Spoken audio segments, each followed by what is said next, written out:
The stars are arriving for the 55th Annual Academy Awards to the blinding glare of flashbulbs. And the critics are arriving, too. Gene Siskel arrives at the ceremony and tips the driver lavishly. And as the block-long limousines pull up, a subway train longer than a limousine delivers Roger Ebert. No one knows who will win this year's Oscars, but Siskel and Ebert know who they would choose. Join them in a special At the Movies presentation, Siskel and Ebert, If We Pick the Oscars.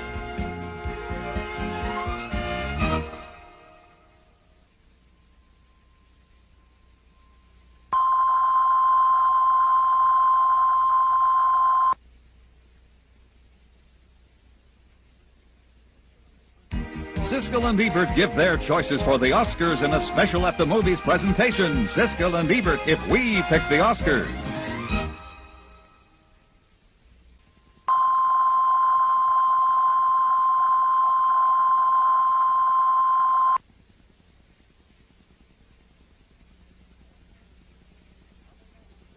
Coming up, Siskel and Ebert, If We Pick the Oscars.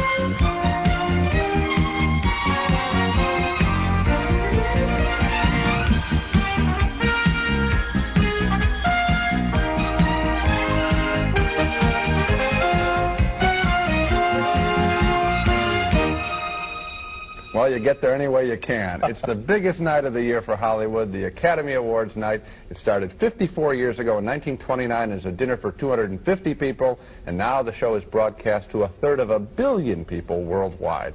Joining me in the balcony for this special critics look at this year's awards, Roger Ebert, film critic of the Chicago Sun-Times. And across the aisle from me, Gene Siskel, film critic of the Chicago Tribune.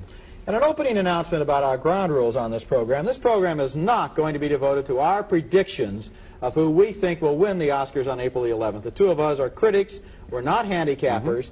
And so instead of trying to second-guess the Academy on this show and how they're going to vote, we're going to give our own personal preferences as critics. And at the end of the show, we'll also give our Stinker of the Year award to the year's worst Oscar nomination. Now, Gene starts with the first category, which is Best Actor. Some very strong performances this year in this category, and the first nominee is Jack Lemmon, his 7th Best Actor nomination, playing the distraught businessman father of a missing journalist in South America in the political drama Missing. Done. I just want you to reach those people and tell them I will take Charles back in any condition. I'm not going to make a stink. I'm not going to go to the newspapers. You make out any kind of a release form, I will sign it. I will absolve anyone, everyone, of everything. I just want my boy back.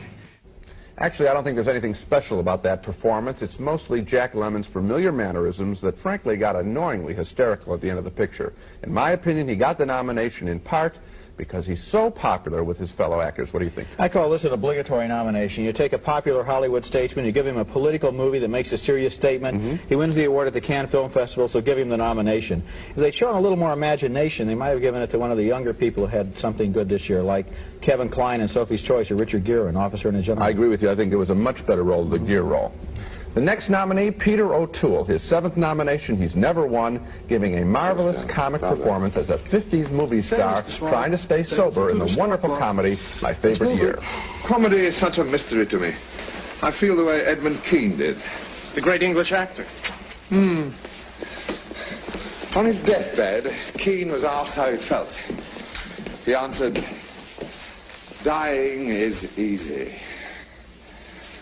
Comedy is hard." He's great. I think Peter O'Toole is one of our very finest actors, mixing old-style grandeur and theatricality, the movie stars of the old, with a very modern contemporary wit. It is difficult to imagine another actor today who could play this role in My Favorite Year as well as he did. When I saw O'Toole, I kept thinking of flamboyant understatement. He is playing this absolutely bizarre character, and yet he does it with such a level of kind of restraint, and yet right off the edge. It's very funny, without overacting. He's marvelous. As I said, I don't know anyone who could do this role better. Our next nominee, 37-year-old Ben Kingsley, the British stage actor who made his feature film debut playing the Indian pacifist leader Mohandas K. Gandhi in the epic drama Gandhi. I am a Muslim, and a Hindu, and a Christian, and a Jew, and so are all of you. When you wave those flags and shout, you send fear into the hearts of your brothers. That is not the India I want. Stop it. For God's sake, stop it. This is a performance that legitimately can be called great because the performance is the movie. If Kingsley for one moment had failed to convince us he was Gandhi, or a very close approximation, the movie would have become more of an illustrated classic comic book of Gandhi's life rather than the deeply moving emotional experience it was. And the fact that Kingsley is British might have had something to do with that, because he does it, he performs as a restrained professional here. I think that an American actor might have said, well, I have to be inhabited by the soul of Gandhi. I have to, you know, constantly be rethinking his entire philosophy, and then we would have gotten an overwrought performance instead of the quiet authority that Ben Kingsley brings. That's a very good point. He's small, and yet he lets the power inside him look big. Yeah. The next nominee, Paul Newman, his 6th Best Actor nomination, playing an alcoholic attorney looking for salvation through one more trial. What's your name? Laura. Mine's Frank. Furthermore, you came back to see me tonight. What if it wasn't you I came back here to see tonight? Well, you got lucky. Newman is quite solid in this courtroom drama, but I didn't find anything special about the performance. To me, this was a standard heavy drinker character, and Newman gave a standard heavy drinker characterization. Nothing standard about it. I think if you took Paul Newman aside and got him to really level with you, he might tell you that this role meant more to him than anything he played in a long time. I think he really put his heart and soul into it, and I liked it a lot more than you did. Okay. The final nominee, his 5th nomination in 16 years, Dustin Hoffman, playing a New York actor and a New York actress in Tootsie. Dorothy, Yes. I want you. I beg your pardon. I've never wanted a woman this much. Oh, please, John, please. Perhaps another time. Put me away. It'll kill me. Not you personally. I don't want to get involved emotionally at this time. Then I'll take straight sex. I don't want to hurt you. I love that performance, trying to throw a punch and pass for a woman at the same time. The strength of this performance is that Dustin Hoffman does much more than just successfully impersonate a woman, even though that's no mean accomplishment. What Hoffman does in Tootsie is actually create a very specific woman character, a plain-looking, sad, but strong woman, one we're very sad to see disappear at the end of the movie. I liked it too. I was amazed because when Dorothy Michaels was on the screen, I found myself, I was reacting to Dorothy Michaels, Yes. not to Hoffman playing a woman, Right. but to a woman playing a character on a soap opera. It was a very interesting performance. Don't you want to see that woman character again? I would like to see another picture with her. Don't you think that Dustin Hoffman would rather die than make a sequel and play Dorothy Michaels You're again? probably right. Okay, now it's decision time, our kind of decision time on this Oscar show. We have 2 envelopes, one containing Roger's preference as a critic for the best of the 5 nominated performances, the one he'd vote for if he had an Oscar ballot, and I have his choice, and he has an envelope containing my choice. Let's see what you would have voted for. I can't wait. Yeah, you know. Oh, well, now I get it with your comments at the end there. Paul Newman in The Verdict. Paul Newman is my choice if I had a ballot in this category, and I had a lot of empathy for his performance in The Verdict. I felt he did a very good job of making us feel every single hurt and fear and uncertainty of that lawyer, a man who was once on the top of the world and still tries to act that way, and is a little baffled that he'd rather drink all day than do the work that he's capable of doing. Here's one of his good barroom scenes. He's a has-been on the outside, but inside the saloon he's still a charmer when he has a few drinks under his belt. Give me, Frankie.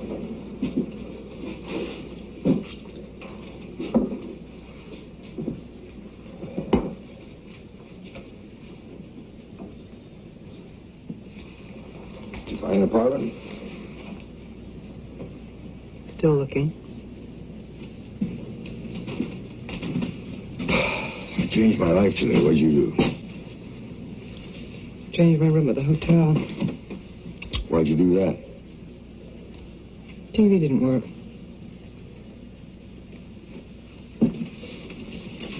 The hotel you're staying And what are you? at. A cop? No, I'm a lawyer. My ex-husband was a lawyer. Nice. Wonderful for you. Mm-hmm. Yes, it was, actually. It was actually. How come you called it off? Who said I'm the one that called it off? Oh. Well, the brick house says you divorced him. That's Charlotte Rampling, and that is obviously Paul Newman, blue eyes and all.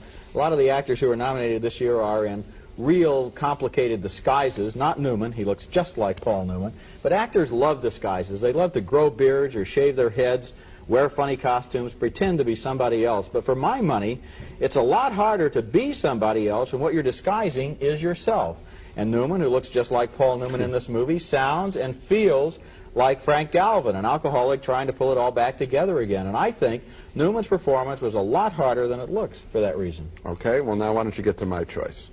Oh, I forgot here. You don't agree, in other words. You'll find out when you open the envelope. Okay, something tells me you don't. Why don't you try ripping? That always helps. It's like they do it on this big show, you know?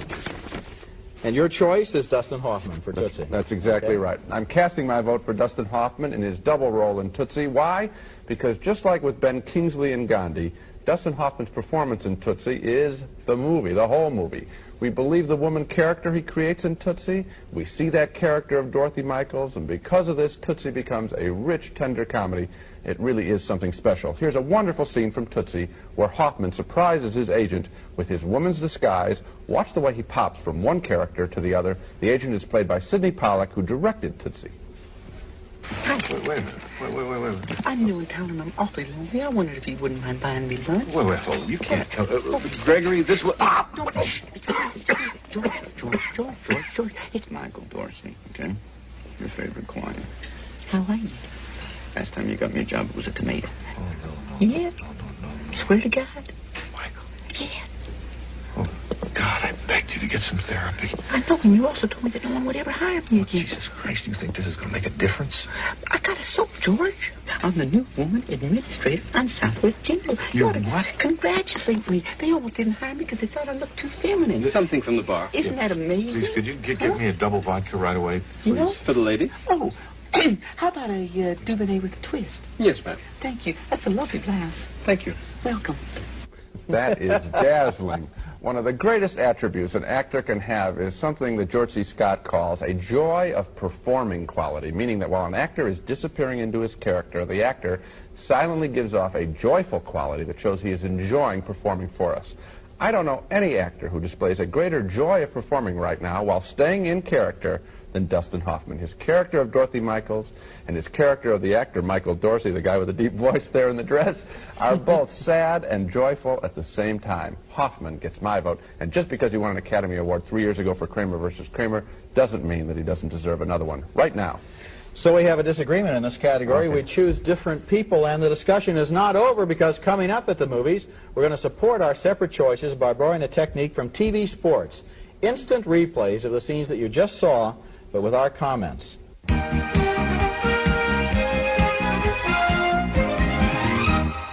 Tonight's program brought to you in part by Clorox Liquid Bleach. Clorox takes away dirt detergents leave behind. RCA Video Disc. First, we opened your eyes to great entertainment. Now, we're going to open your ears to stereo sound. Introducing RCA's Stereo Video Disc Player, letting you enjoy great stereo entertainment and movies on your TV tonight. Basic players start at $2.99, stereo higher. RCA's Stereo Video Disc. It'll open your eyes and your ears. We'll open your eyes, RCA. You can brighten up a rainy day with the music of Nestle Crunch. Creamy milk chocolate is the melody. Chocolatey good, good, good. Crispy crunchies are the harmony. Crunchity crunch, crunch, crunch. The two together are music to much. I like to take a big bite of that Nestle Crunch. Bright and lively tickles your tongue. I like to sink my teeth into some. Brighten up with music. Nestle Crunch is music to your mouth. Oh, this headache. And the doctor said no aspirin. Guess I'll take Tylenol. Take 3. Anacin 3. It's 100% aspirin-free. I didn't know Anacin 3 is aspirin-free. I've got a choice. Yeah. Right. Like Tylenol, Anacin 3 is 100% aspirin-free and contains the most effective aspirin-free pain reliever you can buy. I feel fit. And no more headache. What was that pain reliever you gave me? Anacin 3. Take 3, Anacin 3, 100% aspirin-free. We're taking away Mrs. Fahey's Clorox bleach for 1 month. How was your wash without Clorox? Dull. Then we asked her to compare items she washed with Clorox a month ago. The towel that I washed with Clorox looks like a new towel. The towel without the Clorox still looks dirty. It looks like I have to wash it again. If you do it right the first time with Clorox, you don't have to worry about it looking dingy. Clorox takes away dirt detergents leave behind. Do you want your Clorox back? I do. Thank you very much.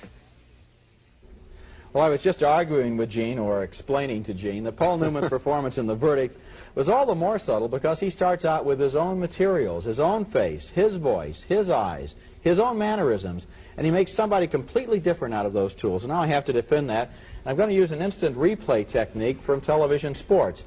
Let's look at that scene with Paul Newman once again, and this time I'm going to talk about what's going through my mind while I'm watching him. Okay, here he comes around, and the bartender's all trained. Drink is all ready. No prompting. Has the drink. Now, I like what he does with the handkerchief here, or the napkin, whatever that is. His mouth. And then, look, he probably has a very clammy palm. He's probably paranoid about all the symptoms of his alcoholism, such as sweaty palms and so forth, because he's got this plan in mind to walk down the bar and talk to this woman. He's got his opening line already, "It changed my life," real original. It's over her shoulder because it's his scene, so we see her in three-quarter profile, and then we get him in close-up. And this is interesting because it's undeniably Paul Newman. He's handsome, he's charming, but he lacks a little self-confidence here. I think that's what he wants to do. He's a little bit shaky. That's the character, Frank Galvin. He's been drinking all day. Nice. And there's another thing here. If you listen to the voice, you can hear what he's saying, but the voice is a little slurred around the edges. Actually, how come you called it off? Who's the one who called it off?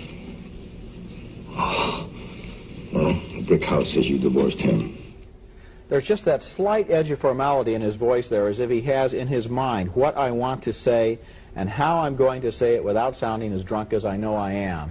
And that's, he kind of does that all through the movie. It's forced. It's forced. It's forced, but it's not the stage Irishman slur, you know. It's really subtle, and yet it's nicely done. Okay, now it's my turn to play instant replay analyst with that Russian tea room scene with Dustin Hoffman revealing to his astonished agent that, yes, it is he, Michael Dorsey, wearing a dress. I'm really counting him awfully lonely. I wondered if he wouldn't mind buying me lunch. Wait, hold on. Now, this is a difficult scene for Dustin Hoffman. All he has to work with, his hands and his voice. George, it's Michael Dorsey, okay? Your favorite client. How are you? I love the way he goes down even deeper with the voice. And the hands, up close and tight and pretty when he's a woman, farther apart and masculine when he's playing the man. Look at the framing here. Sidney Pollack behind him, a strong masculine picture frame. He's a tough guy. He's a real man here. But wait when we cut to Dustin Hoffman. Look what's behind him. Yeah, a samovar, feminine, servile. And now, the choices of drinks and clothing, noticing. Feminine. Something from the bar. Isn't that amazing? Please, could you give me a double vodka right away, please? You know? For the lady? Oh, how about a Dubonnet with a twist? Yes, ma'am. Thank you. That's a lovely glass. Thank you. Welcome. Now, some of the credit has to go to the writing there. It's marvelous. But still, again, he's playing two characters trapped inside that little booth. All he has to work with, hands and voice. A great performance.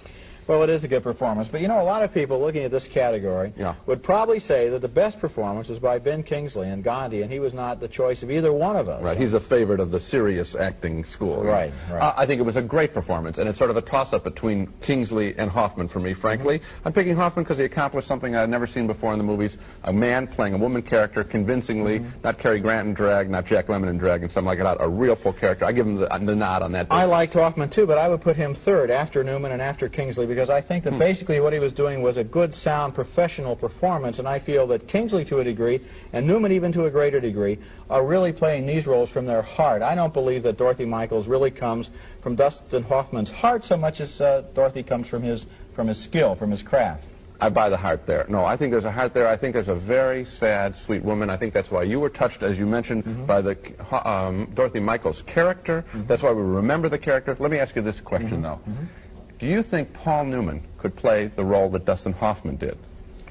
What is this, an exam? I don't think. I don't think that's a relevant question. I just want to show you how difficult I think it is to do. Whereas Dustin Hoffman could play the role that Paul Newman played. Yes, he played one fairly similar in Lenny, a guy down and out. Well, I just don't believe that that's a valid criteria. I believe that neither one of them could play the role that Bing Kingsley did. None of them could play the role that Peter O'Toole did. So case closed. And if we pick the Oscars, continues to one of the most competitive categories this year, Best Supporting Actress.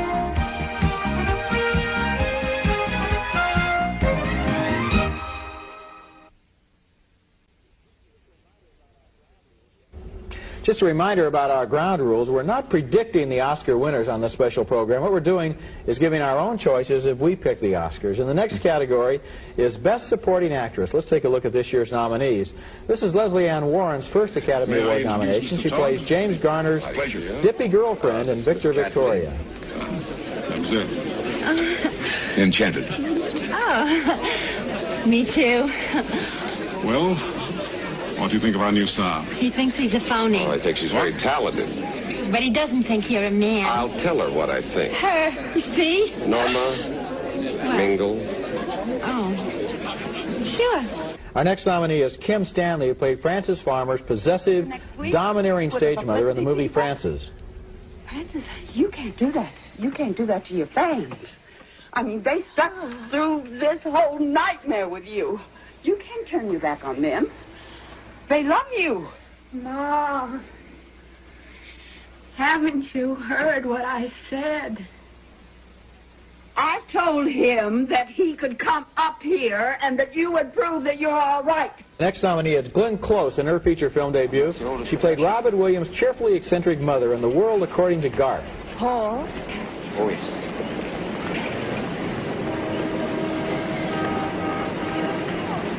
How do you know? Oh, just a writer's instinct. I want to talk with one of them. Come on. No, I want to ask her about something. About what? I want to ask her about lust. The next nominee is Jessica Lange, not only nominated for Best Actress, but also for Best Supporting Actress here, playing one of the saner and sweeter people in Tootsie. She was the girl that Dustin Hoffman's Dorothy falls in love with. Dorothy, it's me. No, it's me. No, it's me. No, it's me. No, it's me. I'm just not well adjusted enough. I mean, I'm sure I've got the same impulses. I mean, obviously I did have the same Don't jump to conclusions about that impulse. That impulse is a good impulse, Julie. If you can just see me out of these clothes, No. The last nominee in this category is Terry Garr, who played Dustin Hoffman's other girlfriend, also in Tootsie. Get your favorite kind. Chocolate-covered cherry? Yeah. Oh. Oh, and a card. No, don't do it. I was very, very, very angry when I wrote that. Thank you for the lovely night in front of the fire, missing you less. This isn't even for me. This is another girl's candy. Oh, come on. Those are the nominations for Best Supporting Actress, and now it's time to go to the envelopes. You have all and five Mr. in there? Siskel, I have last year's over on this side, right. Your nomination in this category, your selection, yes, Jessica Lange for Tootsie. You got the right envelope. Might want to look at mine there. I'm sure gonna you'll find it very educational. Hey, what do you know? You're getting smarter. You also vote for Jessica Lange for Tootsie. I would vote for Tootsie and Jessica Lange in this category, and I picked Jessica Lange not only because she's so sweet and likable in Tootsie, which she certainly is, but also because of how hard it is to find the right notes to play in that particular role, and she does find them. If you think about it, it's a little thankless because we know that Jessica's dear, dotty, matronly friend Dorothy is actually a man, but Jessica Lange in this scene doesn't know that. And someday, huh? What? Oh, you mean about doing it over again? Tell me, does that happen often? Every once in a while. You know, we actually had to do it live once. Live? You should have seen Van Horn's face. Of course, you couldn't see Van Horn's face because he was so panicked we had to shoot him from the back. You want some wine? Well, no, thanks. I better be getting on home. I have to wash my hair. Thanks anyway. Dorothy? Yes? Listen, I know this is exactly what you want to hear right now, but we've got 26 pages tomorrow, and I was just wondering if you could find it in your heart to come over and run some lines with me tonight. Well? But I couldn't make you something to eat. A night, Faye. I'm a born to foster. There's a really nice vulnerability there. There are a lot of ways you could play that situation that would lead to bad laughs.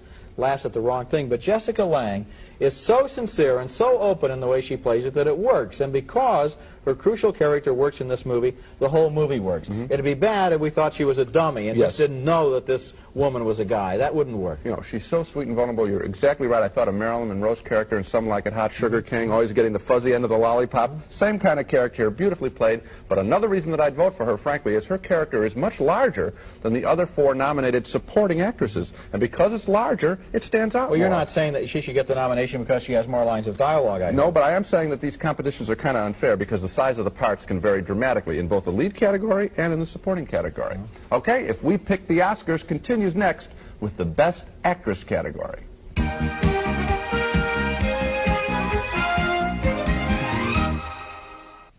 Look at me. Do you like what you see? Good. Because it's not me. It's a recording of me on Memorex videotape. This remarkable tape has been recorded and re-recorded 100 times, but I bet you still couldn't tell if it was Memorex or me, which really isn't me. It's Memorex. Memorex videotape. Even after 100 recordings, you'll wonder, is it live or is it Memorex? Angora.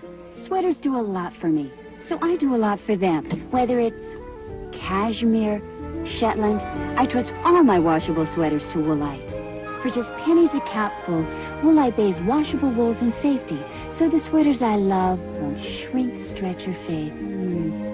Smells so fresh. And when sweaters do this much for me, I wouldn't trust them to anything but Woolite.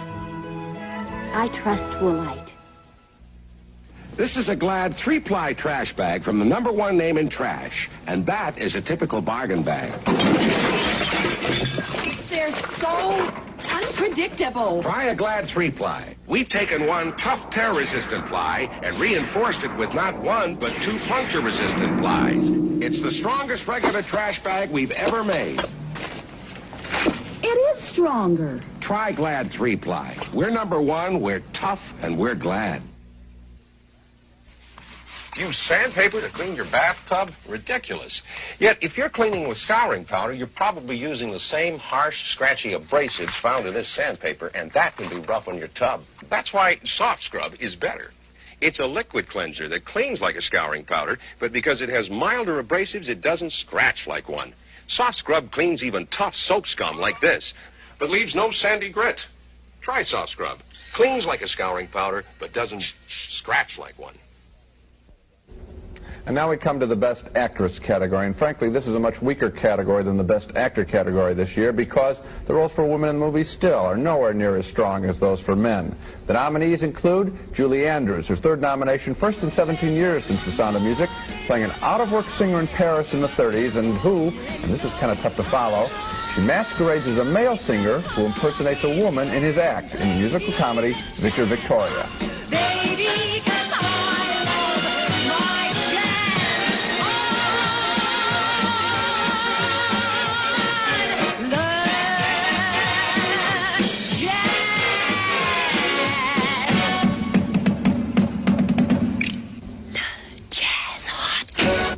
I didn't care much for this performance at all, actually. I never believed Julie Andrews could pass as a man, and frankly, I never forgot I was watching Julie Andrews. She seemed much too restrained for this high-energy comedy. I agree with the second part, but not with the first. I didn't think we were supposed to believe she was a man. Well, the character's it's supposed just a comedy, so that's okay. But on the other hand, I agree, her energy wasn't as high as people like Preston and Garner and Leslie Ann Warren. Okay. So that's true. Nothing special then, right? Okay. Our next nominee, the popular Sissy Spacek. Her 3rd nomination, playing the wife of that missing American journalist in South America in Missing. Did you find out anything in Washington? No, but Putnam there seems to think that things down here are in pretty good hands. You don't agree? Well, I don't expect a whole hell of a lot anymore. Why? He's been gone 2 weeks. I think this was just a routine role and a routine performance by Sissy Spacek, one of our most talented actresses.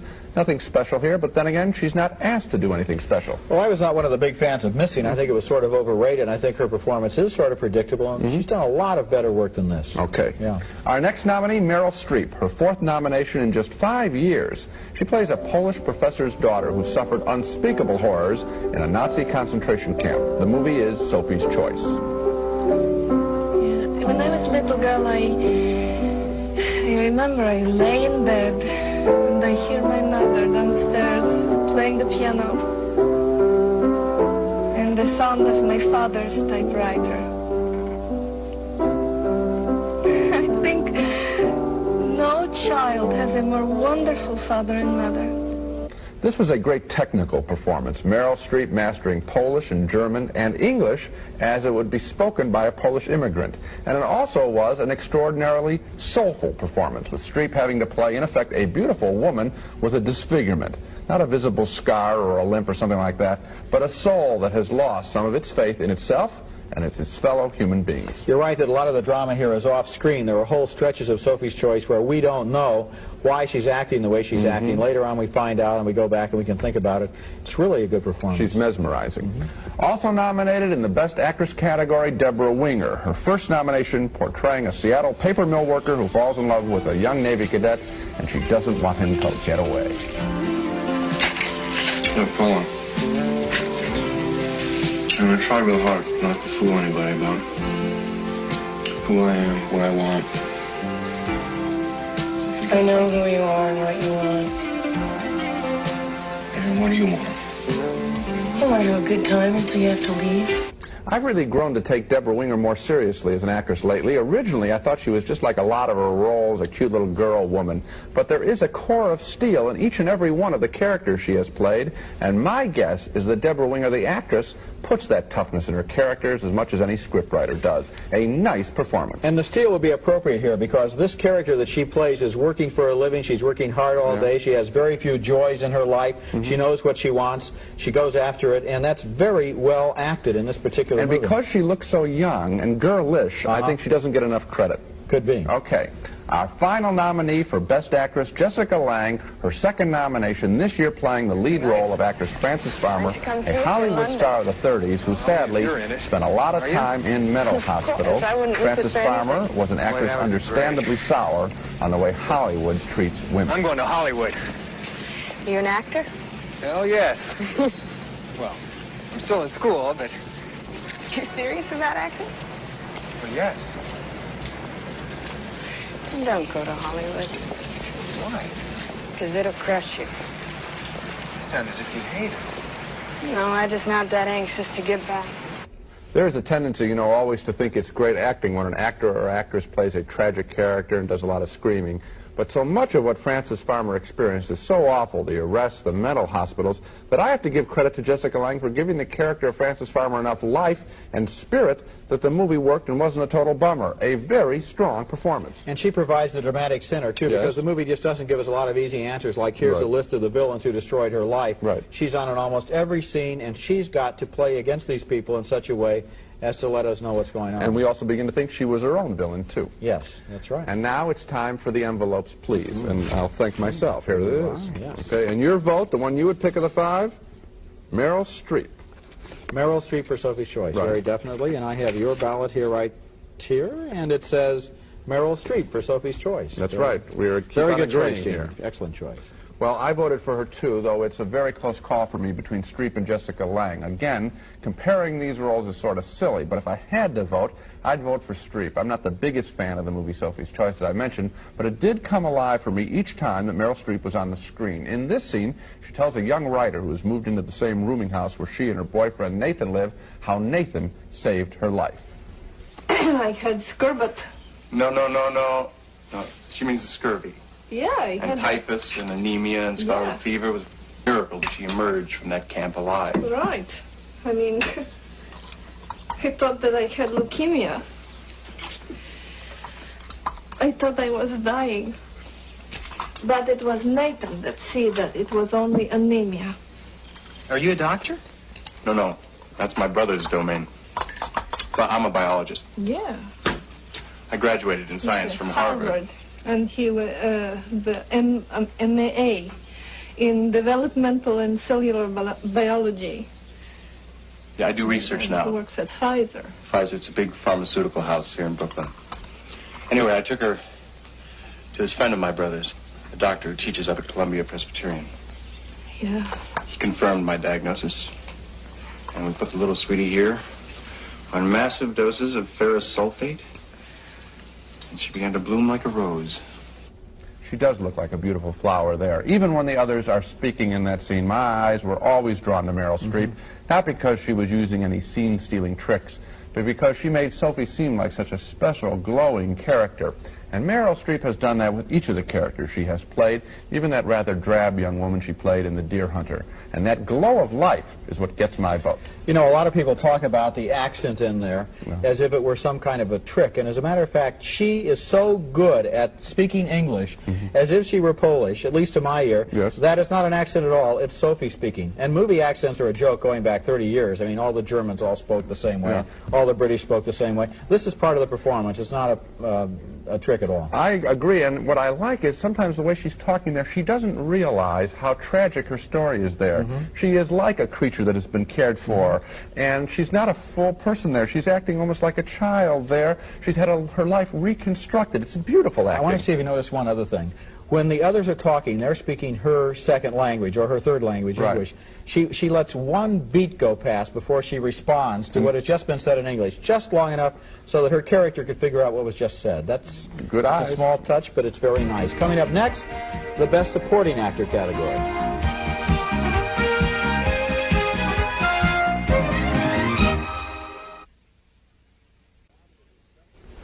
Our next category, if we pick the Oscars, is Best Supporting Actor. And this category this year tends to include some very strong performances, complicated ones, not just what Hollywood calls character parts. Let's have a look at the 5 nominees. John Lithgow was the 3rd nominee this year to play a member of the opposite sex. He appeared as a transsexual in The World According to Garp. Haven't I seen you before? You like football? Oh, yeah, I used to watch it quite a bit. Well, you might have seen me. I was a tight end with the Philadelphia Eagles. Number 90, Robert Muldoon. Oh, yeah. I had a great pair of hands. The next nominee is veteran British actor James Mason as a vicious Boston lawyer in The Verdict. What did your team do then? Well, you brought 30 years of medical experience to bear. Isn't that what you did? Yes. A patient riddled with complications, with questionable information on a medical chart. We did everything we could. To save her and to save the child. Yes. You reached down into death. My God, we tried to save her. You can't know. You can't know. Good. Good. Next up for Best Supporting Actor, Robert Preston. He was Julie Andrews' partner in sexual deception in Victor Victoria. You're the greatest, but you're unknown, except in Poland. Poland? You're Count Krasinski, Polish aristocrat. You speak very little English. Oh, now, wait a minute. We met in Warsaw, fell in love, and I brought you to Paris. Hold it. What's wrong? What's wrong? What's right?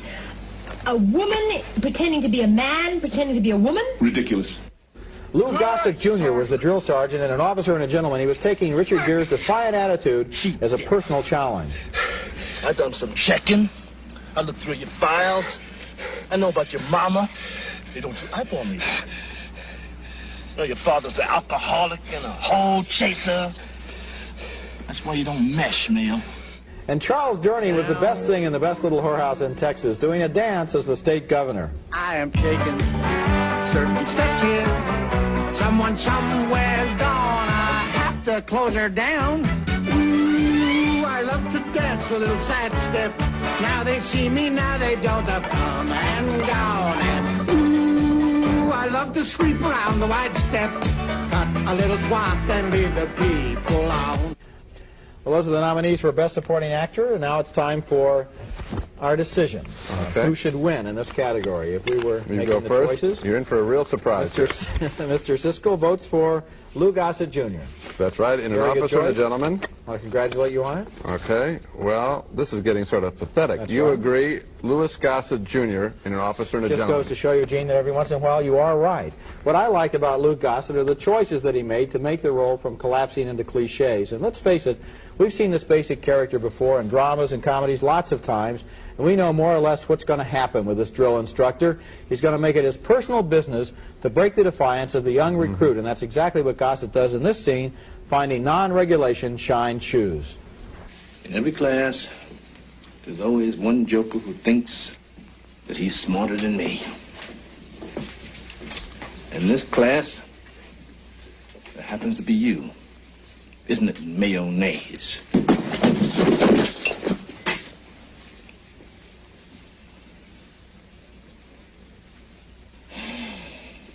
Pyramid, Wally, let us have this room. On the double. Couldn't have happened to a nicer guy. Stow it. Neil, I want your DOR. No, sir. You can kick me out of here, but I ain't quitting.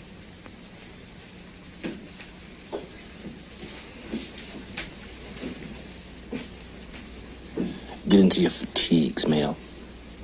By the end of this weekend, you'll quit. Richard Gere, of course, and Lou Gossett Jr. An Officer and a Gentleman is a pretty standard story, but Gossett made this character into a specific individual, and he did it by being just a little more intellectual, just a little more sophisticated and sensitive and complicated than we expected a drill sergeant to be. When an actor can make a cliche into a character, that's acting, and that's what Lou Gossett Jr. does in An Officer and a Gentleman. He's terrific. He's the second most powerful character, I think, in the film, after Gere, and I think he's in the supporting category. And Deborah Winger, who's less important, frankly, in the film, less screen time, she's in the That's an supporting illustration, category. probably, of the fact that actresses' roles are not as important all the way up the line. Exactly. I want to tell you a little story I Okay. heard from Taylor Hackford, the director on this film. He said that the part was originally written for a white man. They couldn't find anyone to play it. Gossett heard about it. He applied, got the job. They said, "Do you want us to rewrite the character?" He says, "No, I want to play this character as written," and played it just that way. A terrific performance. If We Pick the Oscars continues next with the jackpot category of Best Movie.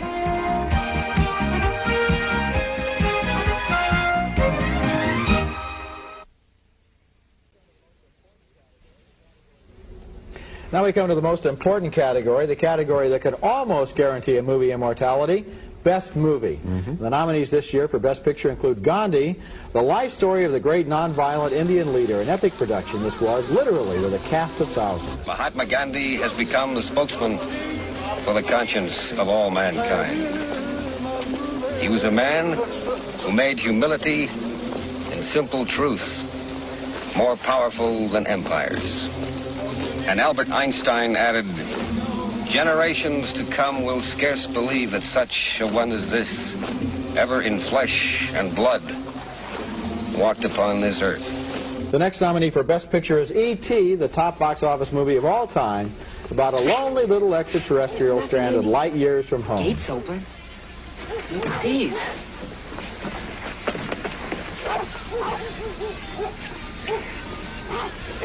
Coyotes come back again, Mom.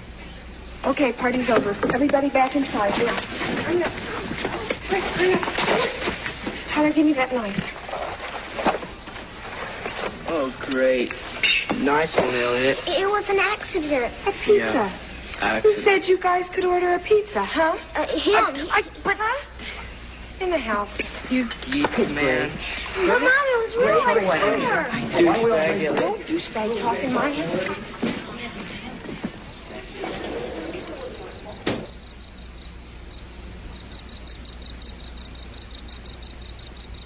The third nominee for Best Picture is Tootsie, the story of how an unemployed New York actor got a job as a New York actress. For your left. What? Is that my left or your left? Wait a minute. What are you talking about? My left. Your left. Miss Michaels, nobody's talking to you. Oh, I'm sorry. I thought you wanted my profile. Not so close on camera 3. Camera 3, back off. I'd like to make her look a little more attractive. How far can you pull back? How do you feel about Cleveland? Next up for Best Picture, Missing, a controversial movie about the CIA's involvement in Latin American politics with innocent people snatched violently by government agents. When were you in Vienna? We just got back yesterday. Want to hear something strange? Our hotel was full of American military officers. I'd forget about that.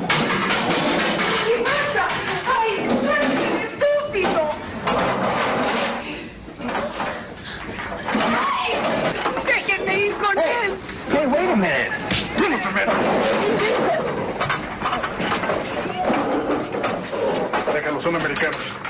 And the last nominee is The Verdict, the story of an alcoholic lawyer's one last chance to win a case and win back his self-esteem. But when they step into that jury box, I can just barely see it in their eyes. Maybe.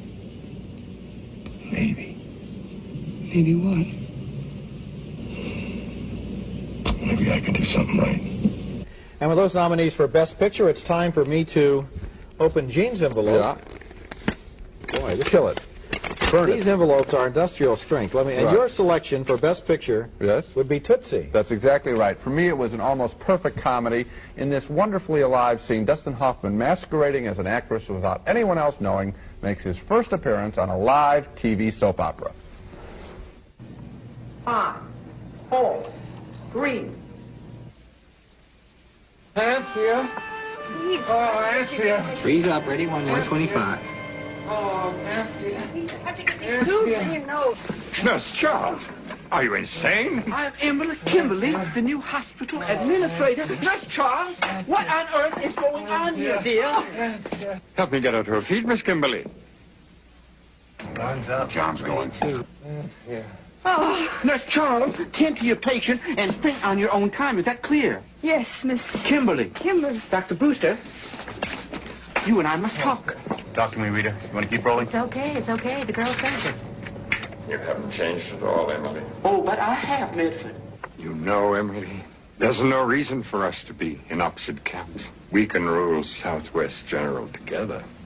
I admire people with power. Women with power, especially.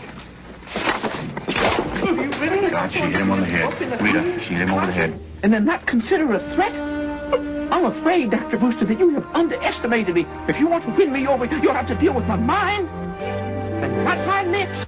Oh, everything is right with that scene. The direction is dazzling. It's almost impossible to focus on all the good things that are happening in that scene. The nods, the winks, the teleprompter, Hoffman's masquerade as Dorothy, improvising all those lines. This is a masterful piece of filmmaking, a joyous comedy made even better with its insights into the way we're trained to behave as men and as women. Gee, I thought it was pretty good, too, but Okay. you really think I love it. Shook when you said I love it. Okay, your choice? Let's see what my choice was, yes. 2 letters. E.T. That's what I thought it was. That's right. And here's the scene that shows the special appeal of this movie, the way it looks at life from waist level, from a child's eye point of view, as a little kid named Elliot argues that he did see a strange creature in the backyard, and it wasn't no iguana either. What are you going as for Halloween? I'm not going to stupid Halloween. Why don't you go as a goblin? Shut up. It's not that we don't believe you, honey. Well, it was real, I swear. What are you going as, Gert? I'm going as a cowgirl. So, what else is new? Maybe it was an iguana. It was no iguana. Maybe you know how they say there are alligators in the sewers? Alligators in the sewers. All we're trying to say is maybe you just probably imagined it. I couldn't have imagined it. In a curious way, the instantly recognizable realism of the way those kids talk and their attitudes toward each other helped to make E.T. more realistic in this movie. The household is so real that E.T. becomes more real, too. And as for E.T. being my choice, there may be greater and more profound nominees this year. I suppose there are. But E.T. demonstrates so many of the universal reasons why we all go to the movies and why we love movies. It's a thriller. It challenges our imagination. It's funny. It's sad. And here's another thing. I think this is an ageless movie. A lot of the serious movies that win Academy Awards are forgotten after 20 years. But this will be a movie like The Wizard of Oz or Singing in the Rain. It's going to be just as entertaining and joyous and ageless 40 years from now. Well, it's a very fine film, and my choice was between those 2 pictures, E.T. and Tootsie. The only thing that I could make the draw on was that E.T. for me, the dying sequence was a little hokey and corny to me, yes, and Tootsie, flawless. Caught me totally by surprise. I had a tear in my eye when I thought E.T. was going to die. I mean, I was going to buy it. And I didn't. You're heartless. No, I'm not heartless. I loved a lot of E.T. Don't lay that on me. Oh, I'm sorry. You are relatively heartless. Thank you very much. Next up on this special program, our choice for the worst nomination this year.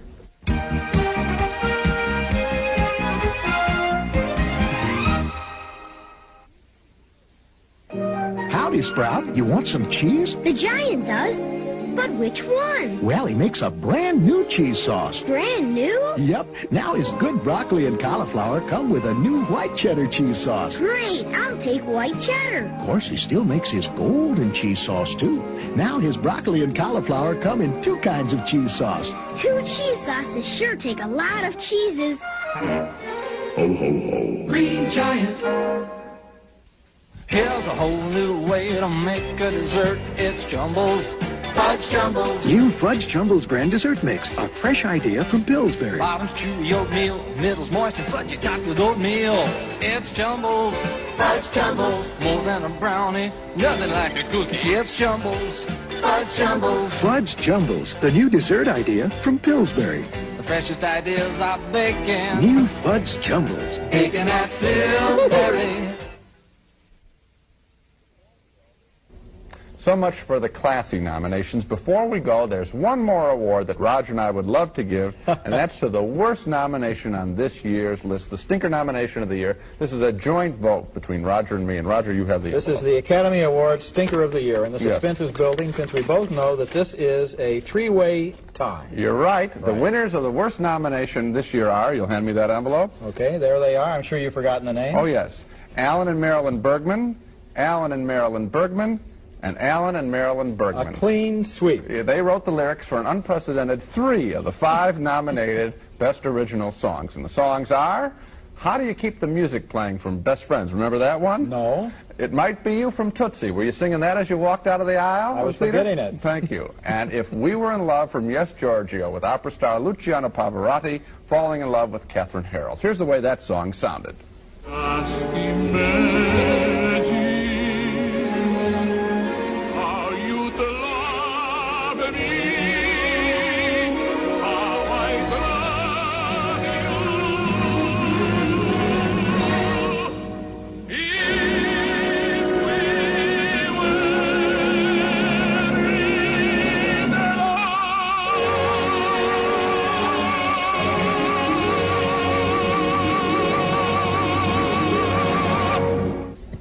Some great rhymes in that one, huh? Now, Alan and Marilyn Bergman have written, to be fair, some very fine songs. The Way We Were is their best-known song. But these 3 song lyrics were awful this year. They were interchangeable, cookie-cutter lyrics, instantly forgettable. And so our Stinker Nomination Award to Alan and Marilyn Bergman. I think it's a little too cozy out there on the music branch of the Academy. They vote for each other. It'd be better if they were like the special effects people and vote for those songs that really made an impression on the public. Like this year, the nominees include Eye of the Tiger from Rocky III, Up Where We Belong from Officer and a Gentleman. People have heard those songs. These other 3 songs that were nominated, you never heard them before. You can't remember them while you're listening to them. And now we have to sit through them again on Academy Award night. It's a dreary, dreary prospect. The whole point is that they're not worthy of having an Oscar nomination. Well, you're right, and that's it for this special program. If we were picking the Oscars, and if we were, there'd be some good ones given out this year. Those are our preferences. We'll be watching along with you on April the 11th when the Academy makes its choices. And until then, we'll see you at the movies. Hooray for Raisinets! Now you can enjoy one of the all-time favorite movie candies at home. Goobers and Snowcaps, too. Hooray for Raisinets! Now great sound is affordable in matched stereo systems. The Kenwood Spectrum Series. Kenwood, the next step in sound. Introducing Glade Smoke Away, a tough new Glade specially formulated to eliminate smoke odors instantly and make your home fresher.